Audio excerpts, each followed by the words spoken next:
You can see it in their eyes. The fake smiles, the hidden agendas, the quiet manipulations happening in plain sight. The rest of the room is laughing along, playing pretend, going through the motions of a life they never actually examined.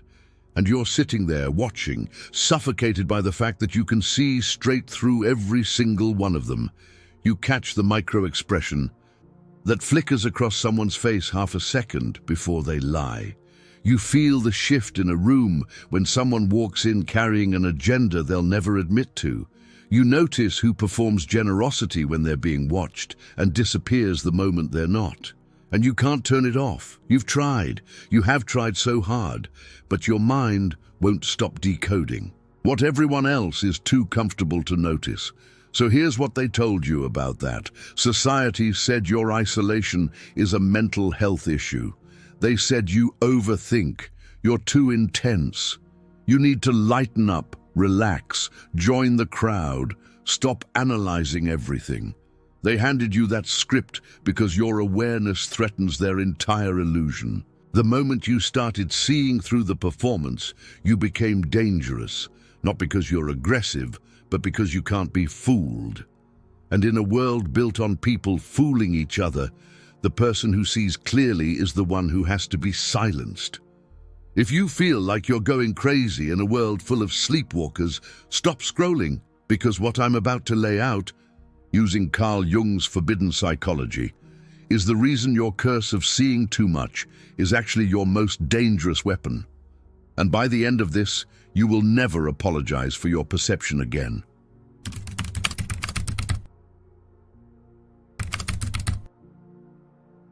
Read that again in your mind. Jung didn't say loneliness comes from being alone. He said it comes from seeing things others refuse to see, from holding truths the world has declared inadmissible. That word, inadmissible, your perception has been put on trial by society, and the verdict came back guilty. Not because you were wrong, because you were inconvenient. This is the dark psychology no one teaches.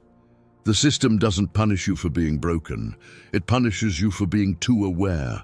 Your family didn't distance themselves because you're difficult. They distanced themselves because every time you opened your mouth, you held up a mirror they weren't ready to look into. Your friends didn't drift because you're weird. They drifted because your presence made it impossible for them to keep lying to themselves. You're not suffering from a disorder, you're suffering from clarity in a world addicted to delusion. And that distinction is the difference between spending the rest of your life medicated into compliance and becoming the most powerful person in every room you enter. Here's what this video will do for you. I'm going to walk you through the exact psychological framework pulled from Carl Jung's deepest shadow work that explains why your mind works the way it does, why the world punishes you for it, and how to stop treating your hyper-awareness as a curse and start deploying it as an instrument of psychological detachment, strategic power, and emotional invincibility. You'll finally have the answer to the question you've been asking your whole life. Why does your ability to read people's true intentions feel like a punishment? And more than that, you'll know exactly how to make it your weapon. If these ideas resonate with you, hit that subscribe button for more top-tier content. Also, drop an awakened in the comments so I know you're ready. Let's dive in. Let's start with what's actually happening inside your head, because until you understand the machinery, you can't use it. Most people walk through life with a psychological filter that softens reality. It rounds the edges, smooths over contradictions, lets them believe their boss actually cares about them, that their friend's compliment was genuine, that the world is basically fair and people are basically good. Carl Jung called that filter the persona, the social mask. And the persona doesn't just shape how you present yourself, it shapes how you perceive others. Most people are looking at the world through two layers of masks, their own and everyone else's, and they're perfectly comfortable with that because the masks keep everything predictable and safe. Your filter never installed properly. You are what dark psychology researchers would call a pattern decoder. You don't just hear what people say, you hear the calculation behind the words. You watch someone smile, and your brain cross-references that smile against their body language, their tone, their history, the context of the room, and within milliseconds you know it's not real. You know there's something underneath, and you can't pretend you don't. Now here's where it turns painful. When you're the only one in the room who sees the truth, you face an impossible choice. Speak up and get labeled paranoid, negative, dramatic, crazy. Or stay silent and slowly suffocate under the weight of truths nobody else will acknowledge. Either way, you lose.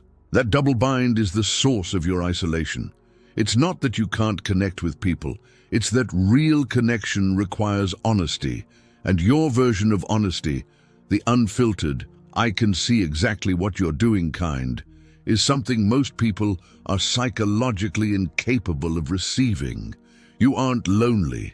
You're allergic to counterfeit energy, and every room you walk into is flooded with it.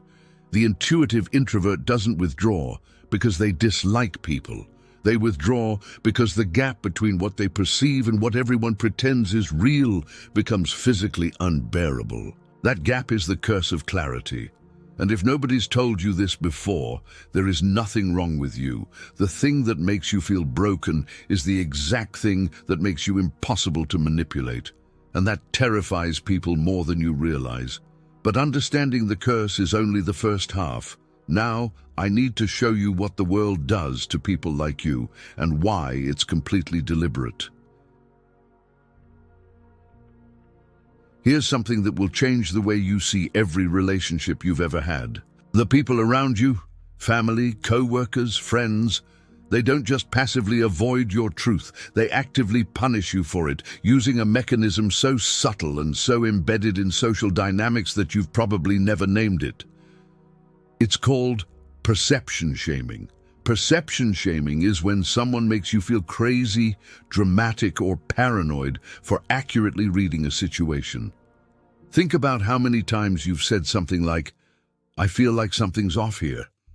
And the response was, "You're overthinking it." Or you pointed out someone's dishonesty and got told, "You're being too sensitive." Or you refused to trust someone who later turned out to be exactly what you suspected, and instead of anyone admitting you were right, they treated you like the problem for noticing. That's not accidental. It's a form of manipulation defense, but not yours, theirs. When someone shames your perception, they're protecting their mask. They're running a quiet psychological operation against your awareness, because your awareness is the single greatest threat to their carefully constructed image. And the darkest part is, they often don't even know they're doing it. It's instinctive, it's tribal. When someone in the group sees too clearly, the group turns on them, not because the group is evil, but because the group's survival depends on shared illusions. And you, the person who sees through all of it, are a threat to every comfortable lie they've collectively agreed to believe. Carl Jung understood this. He wrote extensively about how the individual who begins the process of individuation, the journey towards psychological wholeness, inevitably separates from the collective. And the collective doesn't just let them go. It attacks, it pathologizes, it diagnoses, it marginalizes. Because a person who has done real shadow work, who has integrated the parts of themselves society told them to bury, that person cannot be controlled. And a person who cannot be controlled is, in the eyes of every social system, dangerous. Think about your own life. Think about the exact moment you started feeling alone. I'd bet it wasn't when people left. It was when you started seeing. The isolation didn't come from absence, it came from awareness. And the people around you didn't pull away because you changed. They pulled away because you stopped pretending. You stopped laughing at jokes that weren't funny. You stopped agreeing with opinions you knew were wrong. You stopped performing the version of yourself that kept everyone comfortable. And the second you dropped the act, they treated you like a traitor. They don't hate you because you're weird.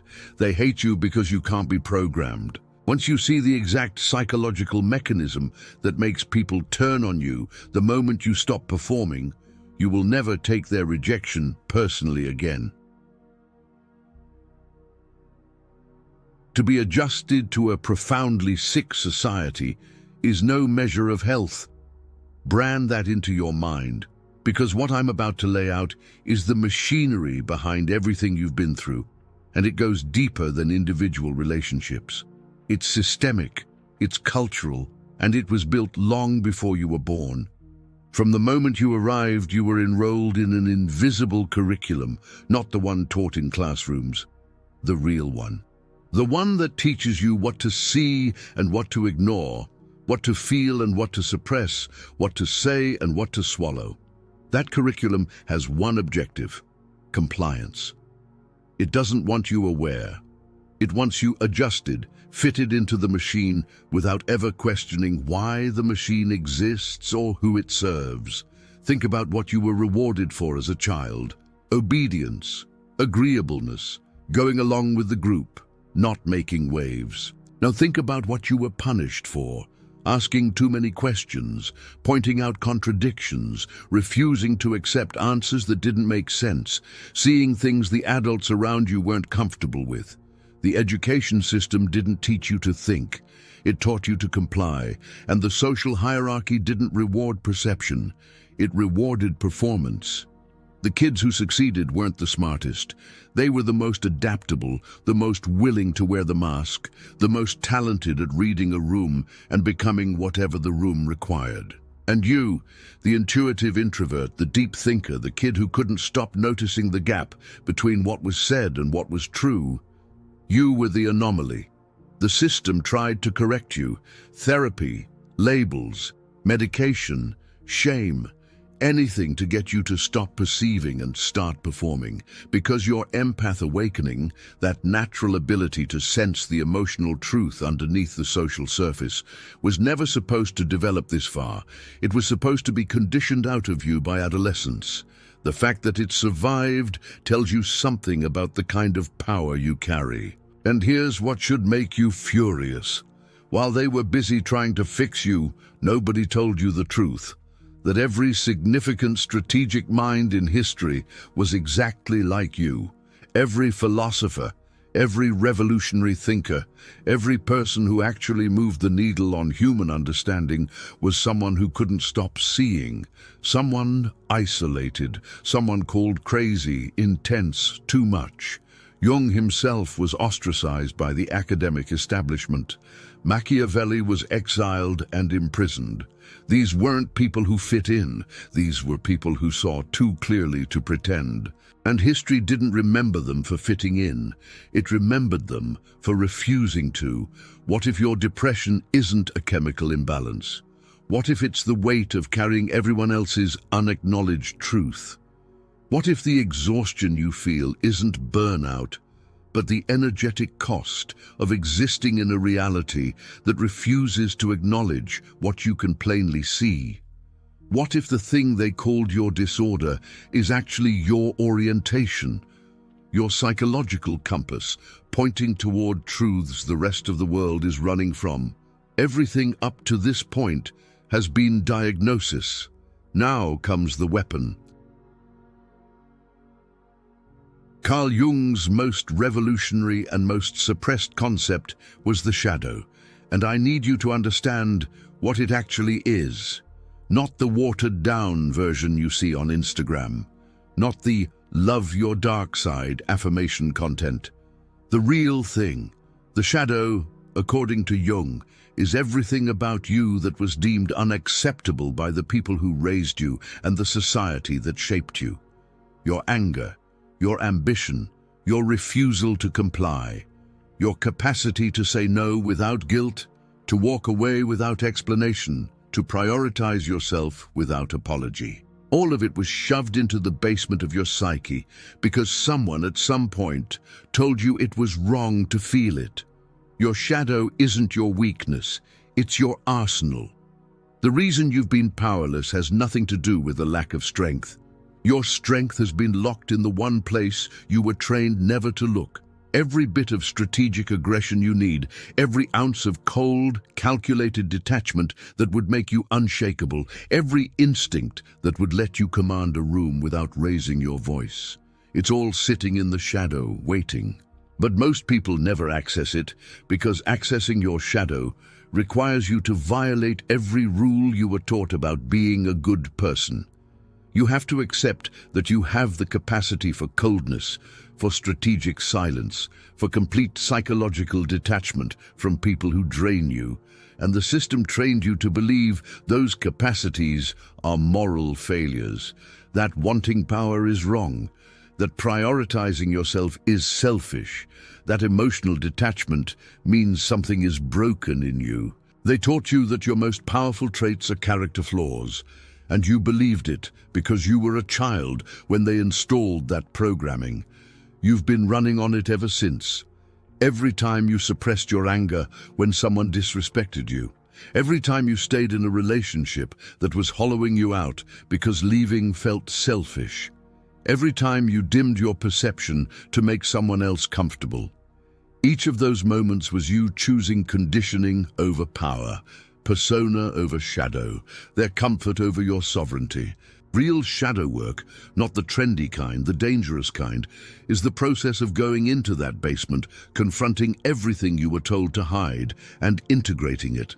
Not suppressing it, not performing it, integrating it, making it consciously, strategically yours, so that you never again have to choose between being liked and being powerful.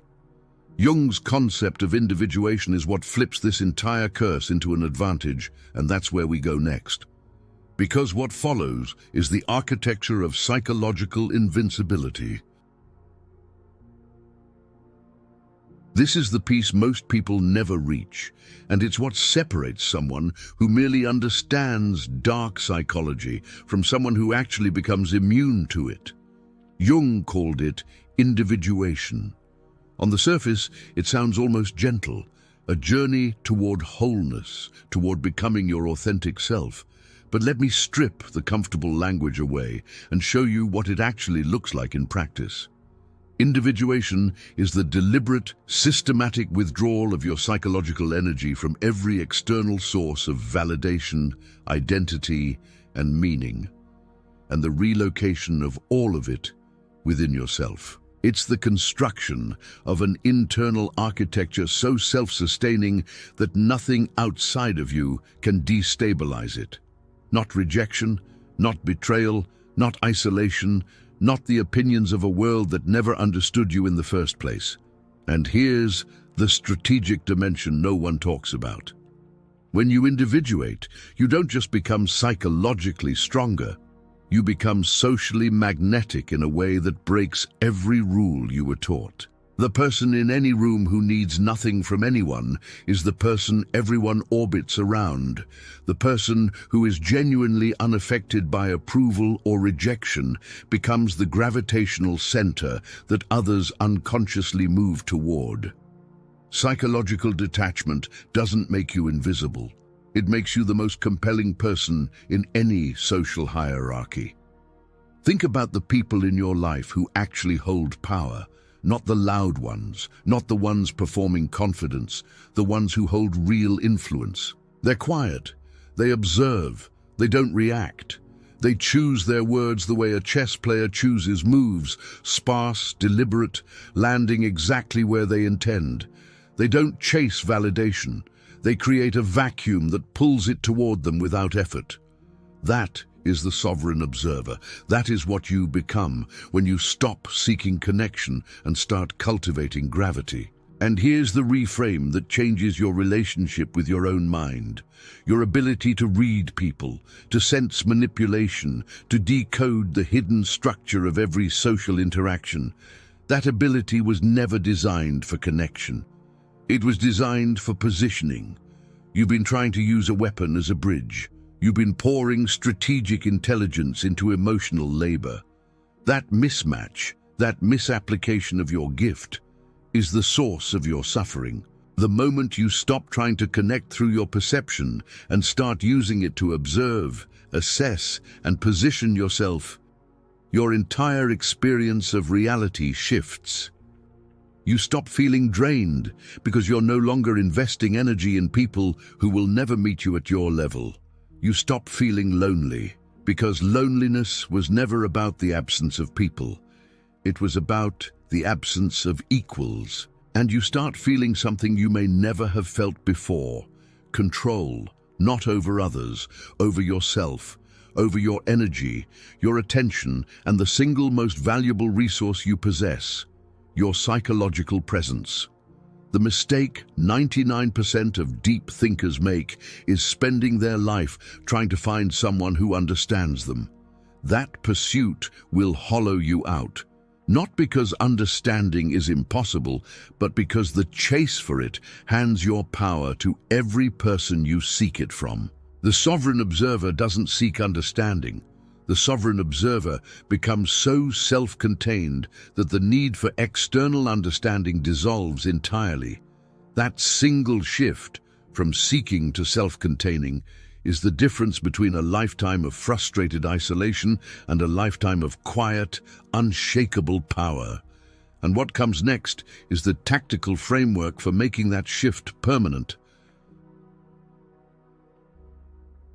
Philosophy without application is just entertainment, and you didn't come here to be entertained. You came here to be armed. Here's the tactical framework for turning your isolation from a prison into a fortress, broken into the psychological maneuvers you can start deploying today.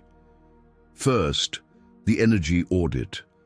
Walk through every relationship in your life, family, friends, co-workers, partners, and ask one question about each person. Does my interaction with them leave me with more energy or less? Not whether you love them, not whether they're a good person, not whether you've known them for 20 years. Does the exchange leave you fuller or emptier? Because every person in your orbit is either a net positive or a net drain on your psychological power. Every draining conversation you endure, every obligation you honor out of guilt, every relationship you maintain from habit rather than genuine reciprocity, each one is a crack in your fortress, a leak in the system that keeps you reactive and controllable. Identify the leaks, then seal them, without guilt, without explanation, without apology. Second, strategic silence. This is the most counterintuitive tool you'll ever learn. Your instinct as someone with deep perception is to share what you see, to name the manipulation, point out the inconsistency, speak the truth. That instinct has been destroying you, because every time you share your perception with someone who isn't ready to hear it, two things happen. They reject it and punish you for it. And you've just revealed your strategic position. You've shown them exactly how much you see.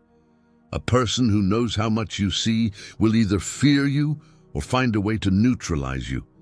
Neither serves your power. Strategic silence means you see everything, you say nothing, and you move accordingly. You let people reveal themselves. You let the manipulation play out. You watch, you catalog, you map the terrain, and when you finally act, you act with complete information and zero emotional charge. Not reactive, not desperate to be heard. Silent, watchful, and devastatingly precise when you finally choose to speak. Third, psychological detachment from outcomes. Most of your suffering flows from a single source: attachment to how you think things should be. You want the relationship to be reciprocal. You want your insight valued. You want the world to reward awareness the way it should. And every time reality falls short of that expectation, you bleed. Detachment is the practice of observing reality without requiring it to meet your standards. You still perceive, you still analyze, but you no longer suffer when people behave exactly the way they've always behaved.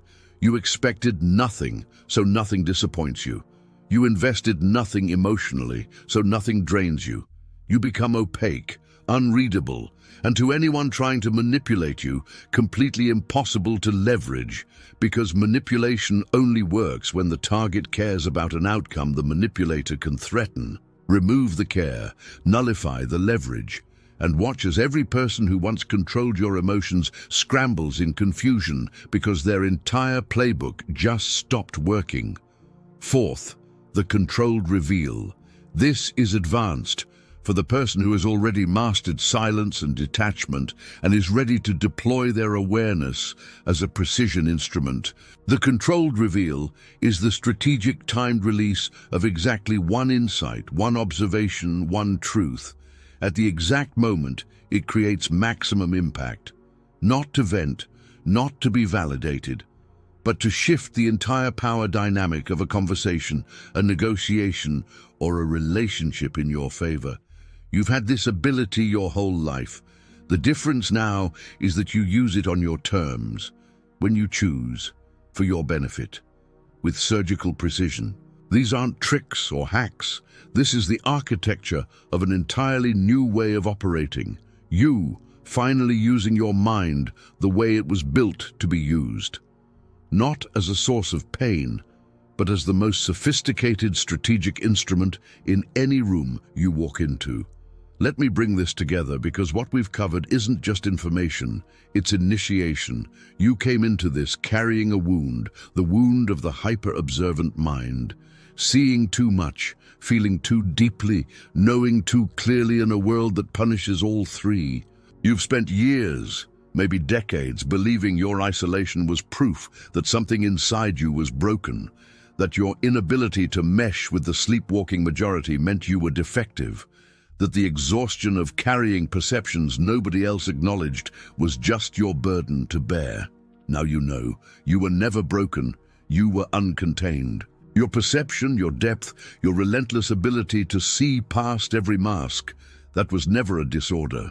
It was a dormant weapon that society tried to disarm through shame, labels, medication, and the oldest trick there is, making you doubt your own mind. Carl Jung mapped this journey over a century ago. He called it individuation, the path of the person who refuses to stay unconscious.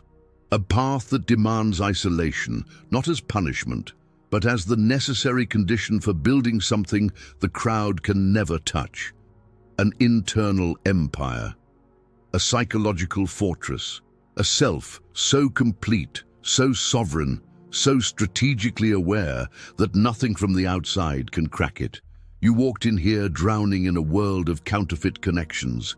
You're walking out as the sovereign observer, the one who sees the game, refuses to play it on anyone else's terms, and builds a gravity so powerful that the world rearranges itself. Not because you demanded it, because you became it. So here's my challenge. Starting today, not tomorrow, not next week, today, implement one maneuver from this video. Run the energy audit. Deploy strategic silence. Practice detachment. Pick one and watch what happens. Watch how people respond when you stop explaining yourself. Watch how the dynamic shifts when you stop seeking approval. Watch how your energy transforms when you stop pouring it into people who are never going to meet you at your depth. And if this hit different, if something in this video reached the part of you that you've been protecting and hiding your entire life, then do two things. First, drop "awakened" in the comments. One word. So I know another sovereign mind found its way here. Because the people in this comment section aren't average viewers. They're the ones who see too much. The silent strategists, the detached observers, the minds this world tried to break and couldn't. This is where your people are, not in the surface-level conversations you've been enduring. Here. Second, subscribe. Not because I need the number, because what happens on this channel is unlike anything else on this platform. This is where dark psychology, shadow work, Machiavellian strategy, and raw psychological power get fused into a system designed to make you unbreachable. Every video is a transmission. Every transmission adds a layer to your armor. And if you're the kind of mind that found this video and stayed until the end, you already know. You need every layer you can get. Not because you're weak, because you're too powerful to leave unprotected. And whatever you do, don't stop now. The next transmission goes deeper than anything we covered today. We're going into Machiavelli's wealth psychology, the dark strategic principles that govern why certain minds build empires while others build cages. Click the video on screen. It was made for exactly the kind of mind you just proved you have. See what others miss. Know what others fear. Become who others can't.